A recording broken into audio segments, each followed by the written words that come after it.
It's time for the call-in video game podcast. It's the Video Game Players Club. I'm your host, Matthew Schultz, and this is the Video Game Players Club. We have an episode today that's packed with an interview from Westapo, a YouTuber. We've got your stories about games that make you rage, and a little something special, a little spice that I'm going to place in between those two segments. And before we hop into the episode, I wanted to give a shout out and a thanks to Chris Ginthy, who has his own podcast called Implant Games. He had me on as a guest for episode 108.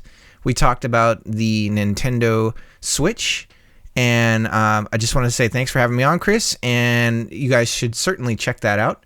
I say a lot because I was having a really good time just having a fun conversation with Chris.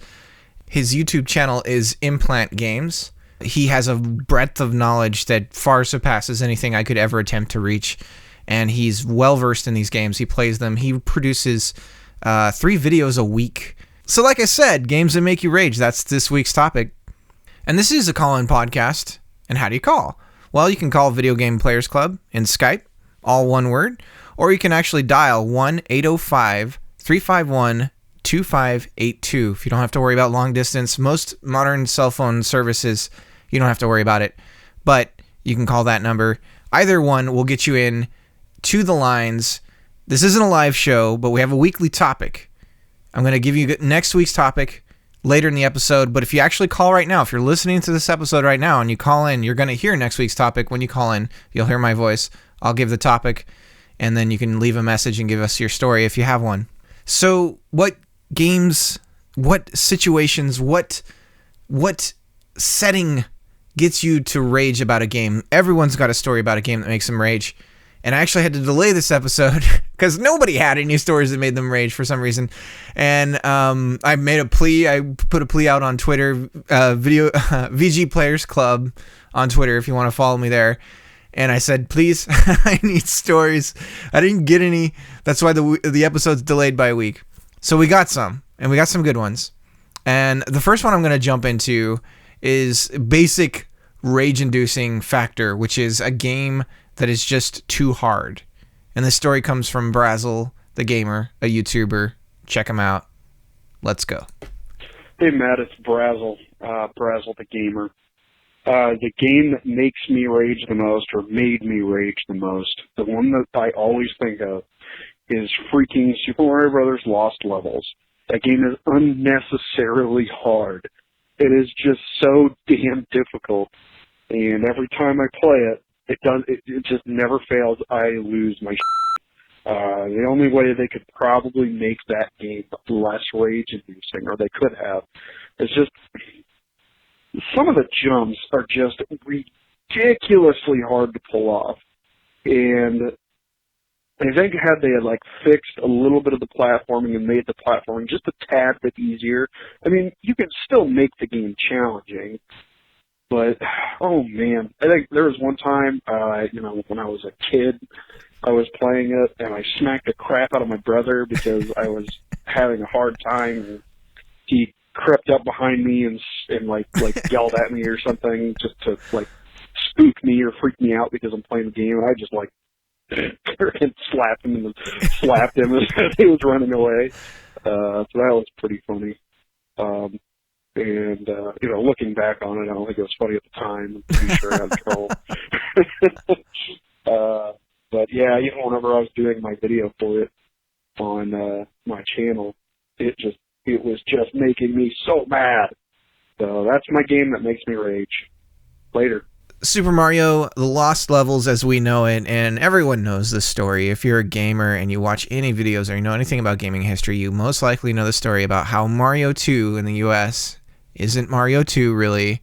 That different game came out in Japan, and when it came to the US, man, I can't think of the president's name, but he later became president of Nintendo USA. He said this game is going to be too difficult for US gamers, and so they actually repackaged an entirely different game, turned that into what we know as Super Mario Brothers 2. But yeah, man, that game, that was the first trolley game really. And it's funny because later on a lot of people go back and remixed Mario games and made them super hard, but really Lost Levels was the first to do that. I think there was even warp pipes that would actually take you backwards, not forwards. So you would actually start over. I think you go back to like level 5 if you went through the wrong warp pipe. On to the next story. This one's from a good friend of mine, actually, Brandon, and he's got a story about a game that we're both playing right now and a game that we used to play together. Hey, Matt, it's Brandon. I was calling in because the game that makes me rage, actually not that long ago, just a couple nights ago, I was playing XCOM 2, and the random number generator in that game has a tendency to punish you real well. So I think I missed on like a 97% chance to hit after a particularly bad sequence of events. And I just quit. I said, you know what, I'm done. I put it down and I got angry and I walked away. But more than that, I guess, especially years ago, when the Dota, League of Legends scene came out, the whole MOBA genre in general, that system of constant forced teamwork, where one person doesn't do what they're supposed to do. Yep. And you're all supposed to be working towards a goal, but you can't be because one person is awful or doesn't know the game or whatever it is. And so everybody else feels like they've wasted their time. That's by far the worst. And nobody, I mean, I have raged on those MOBA games at other people, but not nearly as bad as I've witnessed in those same types of games. And I'm sure you've seen the same thing. So anyway, I'll talk to you later.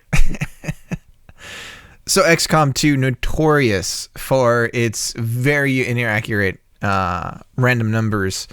You're using as much knowledge as you have of tactics and everything else, and then the random element is always what ends up doing you in, because as best your strategy is, luck can not be in your favor for sure with XCOM and XCOM 2. So our next call is from Daria Plays, and she was our first call ever in episode 1, and actually a guest on episode 2. And her story is about Silent Hill's Shattered Memories, which is a Wii game. And as we all know, Wii games like to introduce some weird gameplay elements. It gets your adrenaline pumping, and it's all fun, it's all good. But then later on in the later portion of the game, the zombies, when they grab you, you then have to pull the remote and the nunchuck to your chest and, like, push them off of you physically to shake off the waggle zombies. Only it's a Wii game, and the motion sensor isn't too good for this part. So you're dying, I'm dying, and zombies are eating me, and I'm screaming, and I'm getting very f***ing pissed off, and I'm losing my temper, and at this point, I am literally, like, screaming into the couch cushions, flailing my limbs like a goddamn spoiled toddler, like, so just losing my shit over this motherfucking game.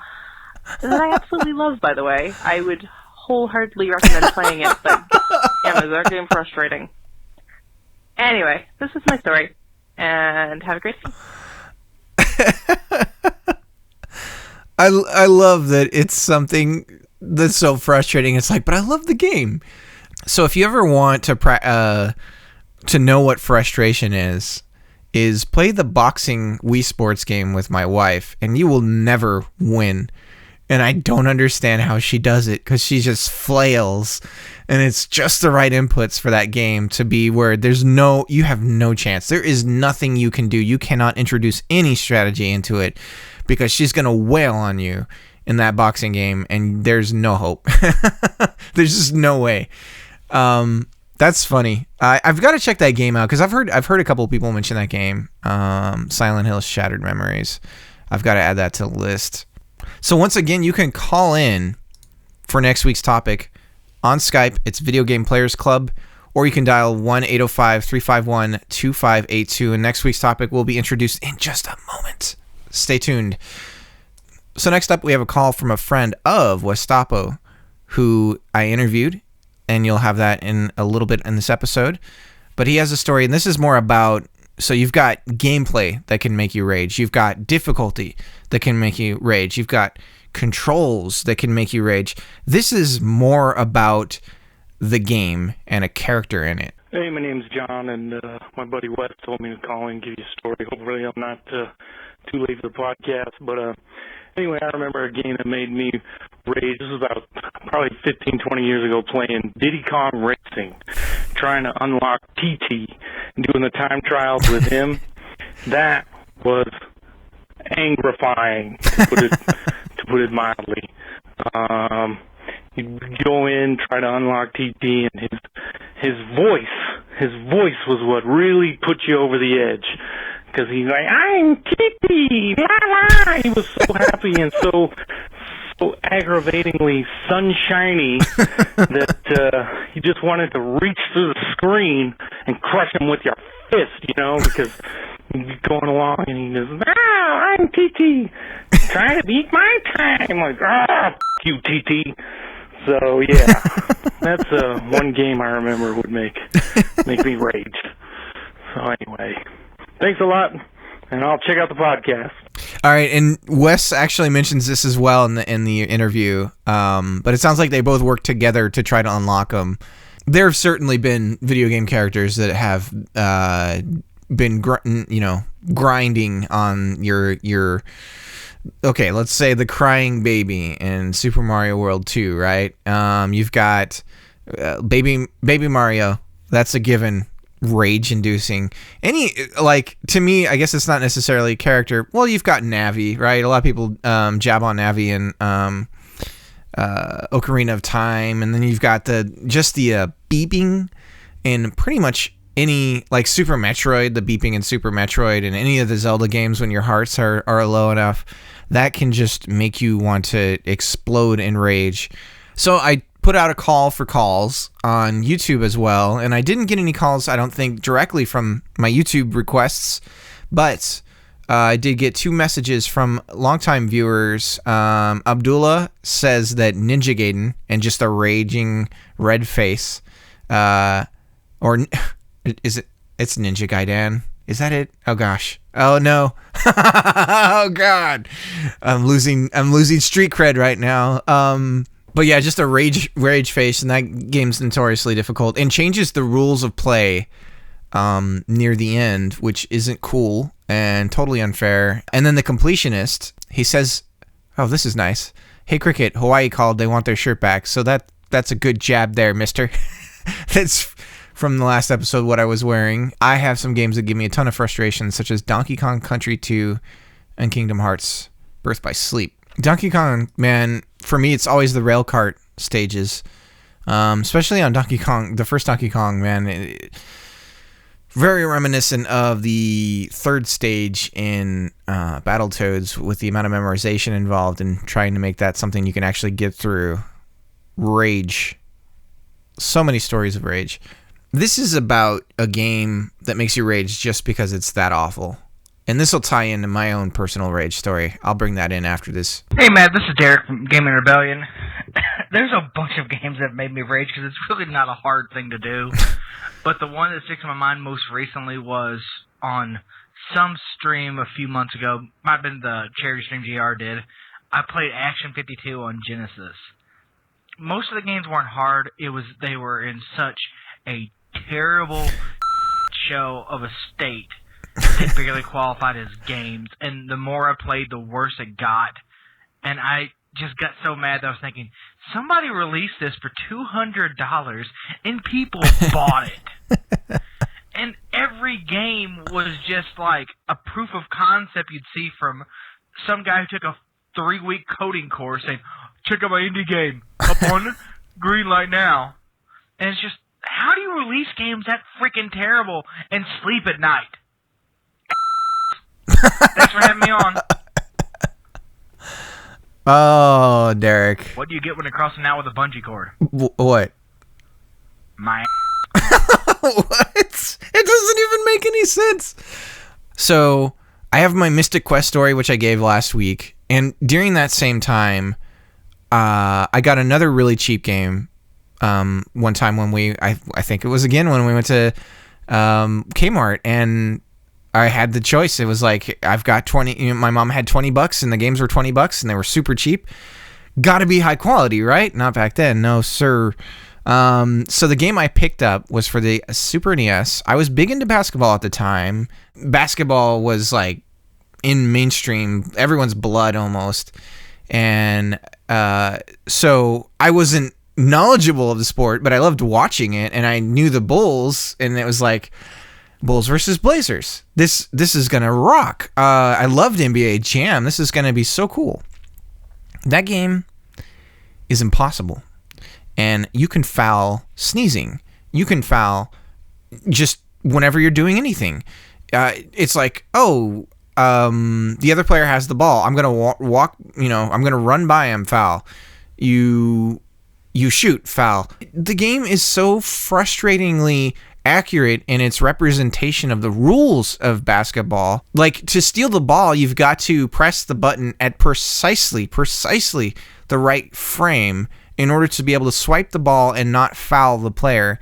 And it is incredibly frustrating. I've never won a single game in that, not a single round, whatever you want to call it. Like, I've never won a full game in that game. Like, it's just, and as a kid, it was so frustrating, and I wanted it so bad. I wanted to win so bad in that game, and I wanted to be good at it because I felt like I was so good at all these other games that I would rage and scream.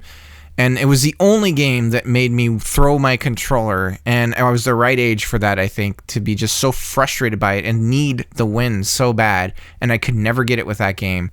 Man. Bulls versus Blazers. I actually still have, of all the, I lost my SNES games, but I still have that one. And that one is one that, it just pisses me off. So we got 2 more games from one caller, and then we're going to hop into the interview with Westapo. But before that, I've got a special segment. So we're going to go through these 2 calls from Mike Anthony.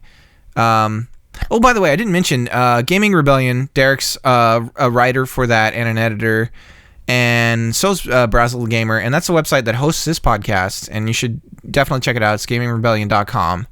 Mike Anthony, he's a writer for Retroware TV, and they're kind of in the same milieu, to use a fancy word. Been watching a lot of Frasier, so that's where that's coming from. But he's got 2 stories. The first one's from a Sega Saturn game. Hi, this is Mike Anthony from Retroware TV. I write Still Loading in my new column, Repro Man. I'm not one to rage over games mostly. Usually I just shake the controller and just put it down quietly and walk away for a good while. But that said, there's a couple games that totally are outside of this that make me so angry I could drop the puppy.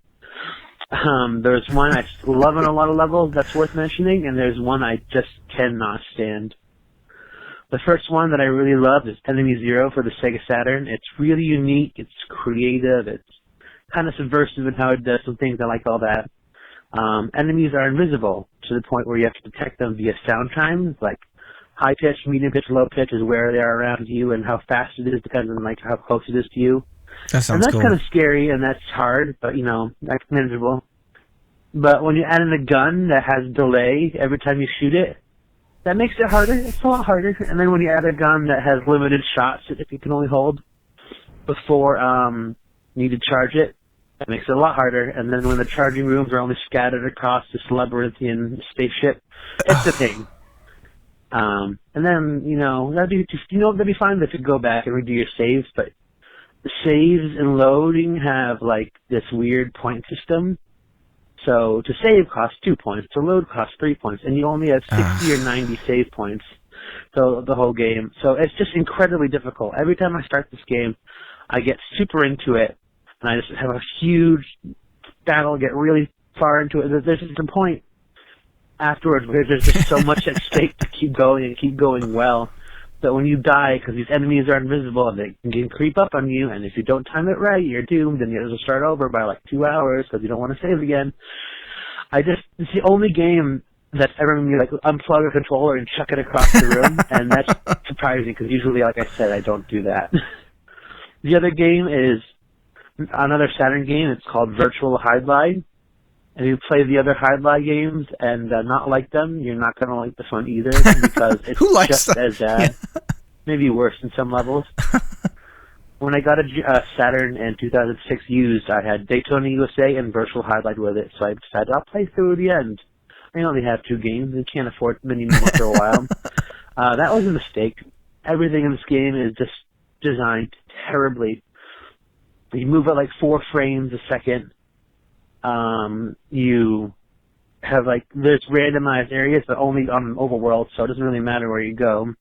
There's these weird items that you don't know what you do until you curse it. You can't see where you're going because the ugly, ugly digitized actor is right in front of the camera. So you can die super easy. And it's just basically the original Hide-Lie, but worse, if that's possible, is a lot like the original Hide-Lie, which is terrible. And I don't know why they'd remake a terrible game with terrible new features and broken mechanics and be like, hey, someone's going to buy this. The only reason I ever bought Virtual Hide-Lie was because it came with my Saturn, and I gave it away to Goodwill, and I pray whoever picks it up does not pick it up for long. That's it. I've talked too fast long enough. If you want to hear more from me, you can check me out on Twitter at MikeKE352. I ramble there a lot. Right? So yeah, Mike Anthony, check out his articles. He's got 2 columns on Retroware. And Repo Man, the first Repo Man came out today, actually, I think. Man, he's mentioned twice now. Mike's called in on previous episodes. So is Derek. So is Brazel. Brazel's also been a guest on the very first episode of the Video Game Players Club. And it's funny, he's both times really interesting sounding games. It's a game that he likes, and I think that's true for a lot of games that kind of will get you frustrated, is because it's a game. It's like a friend who's, he's great, but he's always letting you down. But you can't sever the relationship. You've been a friend too long, and it's like this weird relationship where it's frustrating. So how do I introduce this next segment? This is something that I need your feedback on. I need to know whether or not you like this, because this is something I'd like to continue to do, but I don't want to shove this in the podcast if it doesn't work for the audience that's listening to this. It is radio theater, something that's been in radio since it's existed. And I'm going to introduce the true world of the Mushroom Kingdom in a dramatic narrative, and it's going to be shocking what you find out about Mario and the Mushroom Kingdom in general. There's a lot of secrets there, and I'd like to tell this story, but I need your thumbs up on it as an audience, and you can let me know at VGPlayersClub on Twitter, or you can go to VideoGamePlayersClub.com.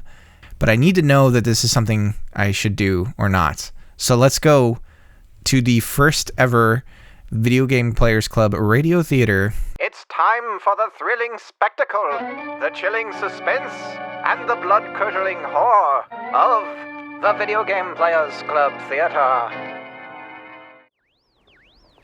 This is Lakitu 5, flying overhead World 1-5. We're watching the processions as Mario once again claims victory over Bowser's forces. I can see Mario now.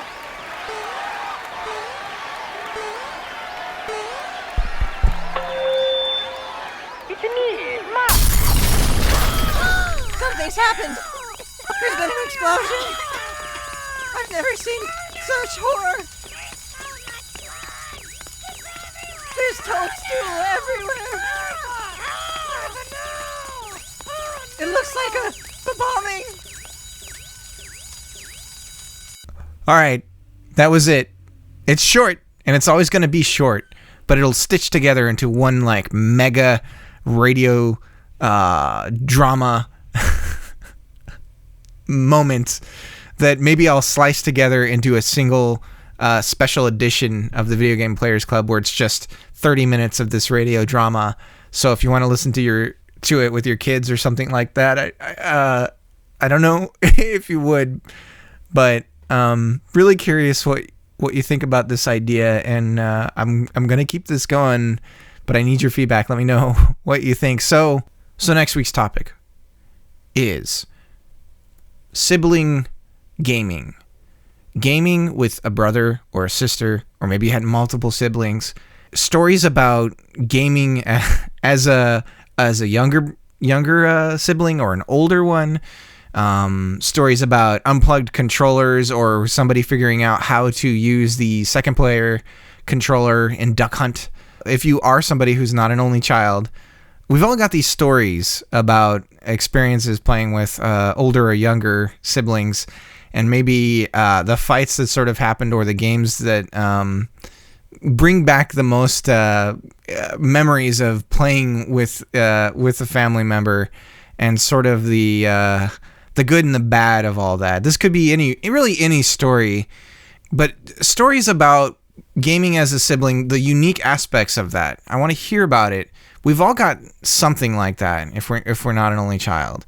So I know I'm excluding part of my audience to call in, and I'm trying to keep the topics broad as I grow the podcast until I get more and more listeners, so I can kind of hone in on some more specific categories of topics. So call in. You can Skype Video Game Players Club, or you can call 1-805-351-CLUB. That's 1-805-351-2582. You can call anytime, 24 hours a day. You have until Sunday of this week, which would make it October 30th. You have until then. I want to hear your stories about siblings. Dial that number. You're going to hear my voice. A voicemail beep will happen, and you can leave your story. You don't have to be somebody I know. You can be a total stranger on the net. Anyone can call. I want your calls. Share this podcast out to your friends if you know they've got a good story to give. So for Continue this week, the segment where I talk about video games outside of video games. This is video games and media, whether it be television, movies, books, or content producers, writers. Doesn't matter. But it's gaming a step removed from video games. So I interviewed Westapo. He's a YouTuber. You should check him out. He's on YouTube. Wstapo. And he covers, he's got a very, he's very funny. He's got kind of a rough sense of humor. This is something that, if you have younger kids, you might not necessarily want to share some of his stuff with the younger ones. But he covers a lot of Capcom games in particular. He doesn't just break down like checklists of things about a game, but he really gets into the elements that he loves about the game, or doesn't, and just really dives deep into it. His videos run, they're at least 10 minutes or longer, sometimes upwards close to 30. But he's growing fast. He's been really helpful to me, actually, outside of YouTube, just in talking to him on Twitter. And so let's just kick off the interview. Let's go. So this week, we had the call-in question was about games that make you rage, and like games that are just sort of guaranteed to sort of piss you off. Do you have any stories about any games like that? Yeah, I have a couple. So there's two games on the NES that I remember really, really pissed me off. And the first one is Battletoads. And I still have my original NES, and it looks like it was in a car wreck. Like the door is broken off of it. There's a huge crack down the middle of the console. Right. And it was from Battletoads. Like I would get mad at games plenty. And I would always just throw the controller in frustration. But after I broke a couple of controllers, because I would throw it against the TV screen and that thick glass would just destroy the controller. It just bing. I started throwing it at my Nintendo system instead, because that was the source of all my anger. So that's where I would direct my aim at. So I smashed the hell out of it by throwing that controller. But the actual crack down the middle, I slammed my fist down on it. Yeah. That was Battletoads. But another game for the NES that really pissed me off was Star Tropics. Yeah. And I don't know. You've played Star Tropics before, right? Yep. Yeah, I can. Yeah. So the control scheme, how you're basically on like tiles. Yeah. And if you want to turn around, you basically have to press the direction twice, once to turn around, and then again to move. And it was just frustrating as hell. And when I beat the game, I was like, I swear to God, I will never play this game again. And I stuck to that for about 15 years. And then I tried it again, and I was a lot better at games by then. Right. So it didn't piss me off as much, and now I love it. Now, but the story I have where I think I got the angriest from a video game is Diddy Kong Racing. Oh my God. Have you ever played that? Yes, my wife hates that game. All right. Well, I mean, basically, it's a lot like Mario Kart 64. Yeah. So there's you get the option to unlock TT, the stopwatch character. Yeah. And he's the best character. He's the best racer in the game. He's fast. He can take the corners tight. I mean, it's hard to lose with that character. But man, you have to race. I think you have to beat him on every track. You have to race TT on every track and beat him. And it is so freaking hard. And I just remember screaming at my TV, but I wouldn't stop playing it because every time I got so close, he would be by a hair. Yeah. He would just barely beat me, and I'm like, oh, I can get him next time. And I was screaming so much at this game, at this PT. I looked down at my Nintendo 64 controller, and there's droplets of blood on it. Oh my God. I was screaming so hard and so much at this game that blood was flying out of my mouth. My throat got all bloody. Jeez. From me screaming at the game. And yeah, guess what? I did unlock TT eventually, but I really haven't played the game since. Right, yeah. When you started playing games, was it was it just you, or did you have a brother and sister, or were you all on your own when you started playing games? No, actually, my dad came home with a ColecoVision after work one day when I was 4 years old. Oh, nice. And that's how I remember getting into games. I'm pretty sure he would take me to arcades and stuff, and we would play arcades. He would lift me up because I was too small to see the screen. And I know my uncle, who was a teenager when I was a kid, when we'd go over to my grandparents' house, he had an Atari 2600 that I would play. So from an early age, I was exposed to video games, but my biggest memory is my dad coming home from work one day, or after work, and he had this ColecoVision and hooked it up, and it came with Donkey Kong, and it looked almost exactly like the arcade, which the 2600 version of Donkey Kong, looked like ass. It seems like maybe your early history was NES Genesis. Yeah, the NES. I mean, that was what I got after the ColecoVision. And then I had a friend who had the Sega Genesis, and I would play it at his house all the time, and I had to have one too. It was he got it when it launched. Yeah. So I was exposed to the Sega Genesis in 1989 when it came out, and it blew me away. I had to have it. So did you experience the SNES later on, or? No, because I had a friend who got the SNES shortly after it launched. And then when Street Fighter II came out for the Super Nintendo, I had to conform and get a SNES myself, because I had two friends who had it, and all they were doing was playing Street Fighter II, and I was left out. So I ended up getting a Super Nintendo. That was in '92. Yeah. In the early days, there was a whole the console war.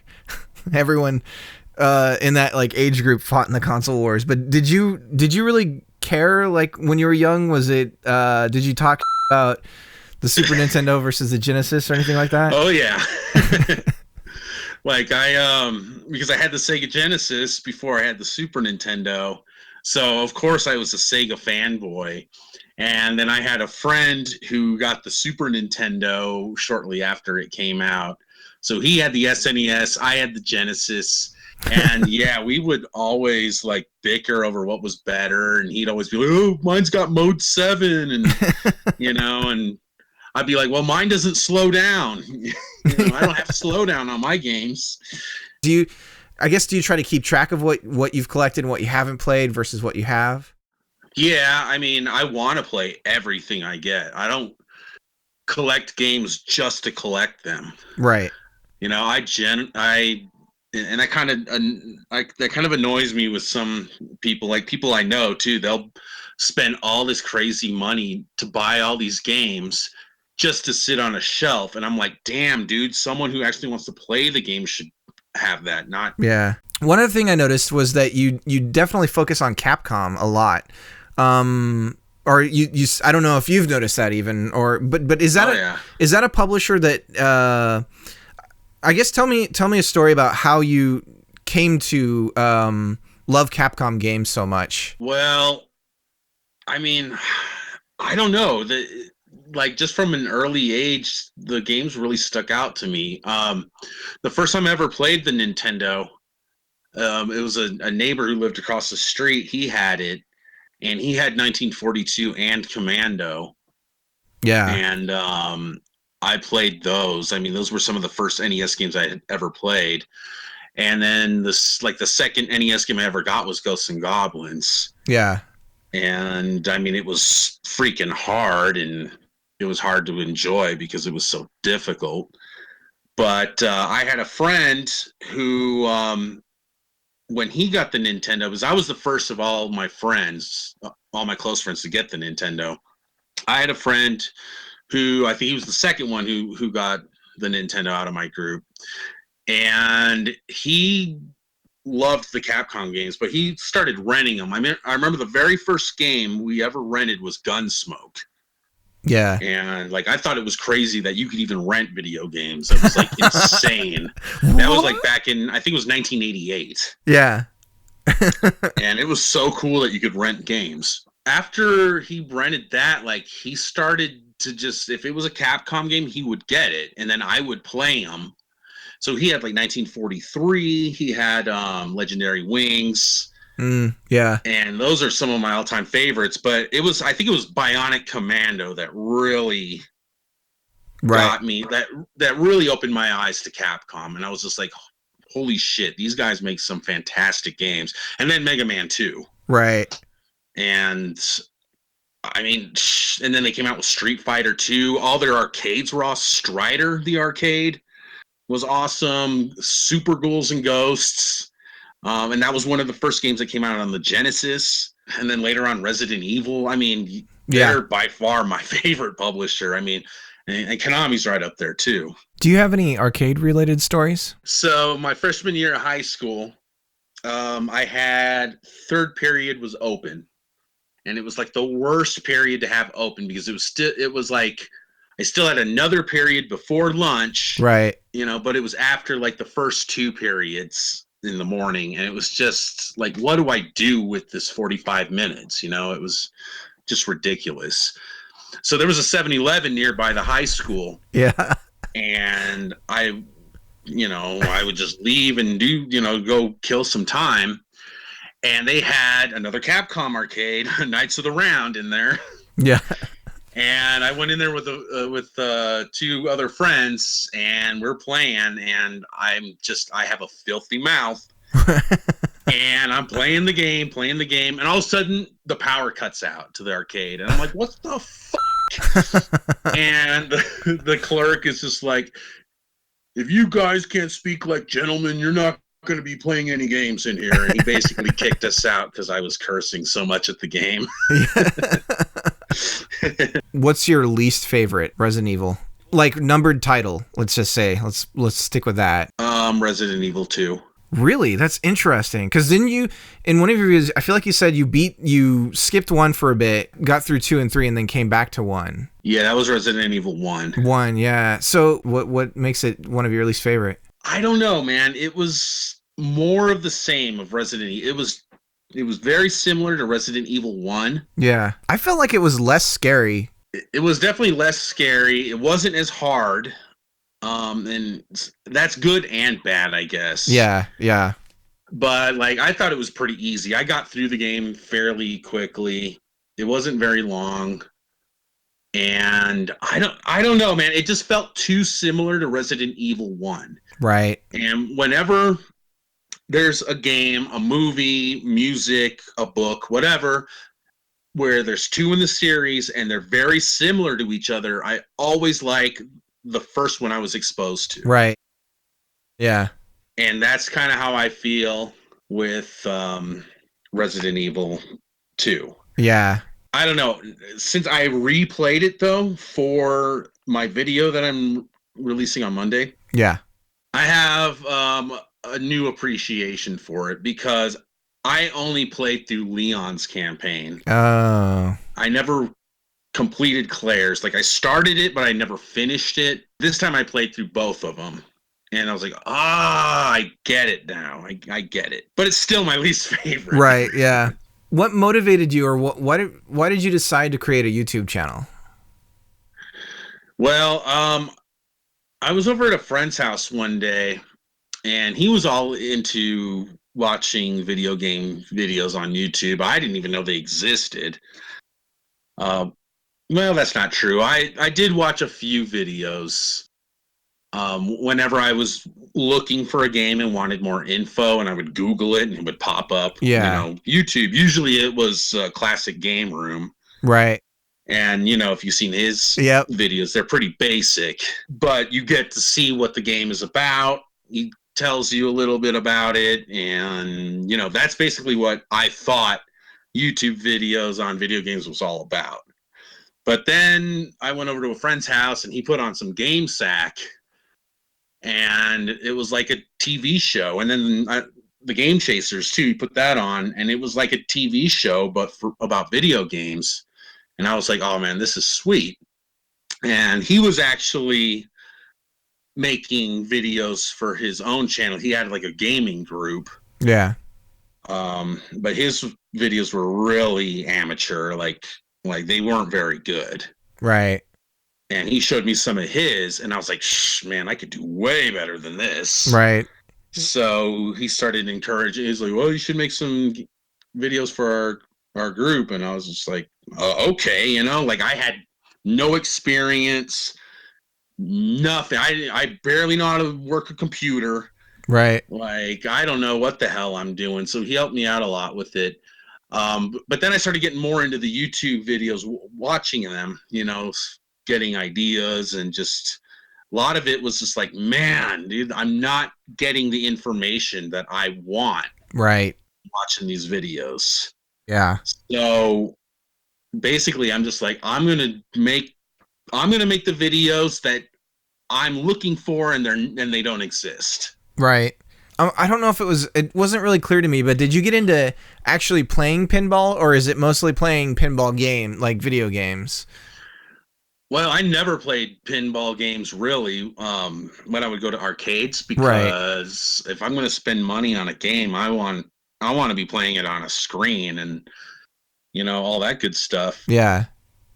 But when these Zen pinball games came out for PlayStation 3, my friend, who I share my PlayStation account with, so he can download the games I buy, and, you know, I can download his. He's a big pinball fan, so he bought those games, and I pretty much would just download whatever games he would buy.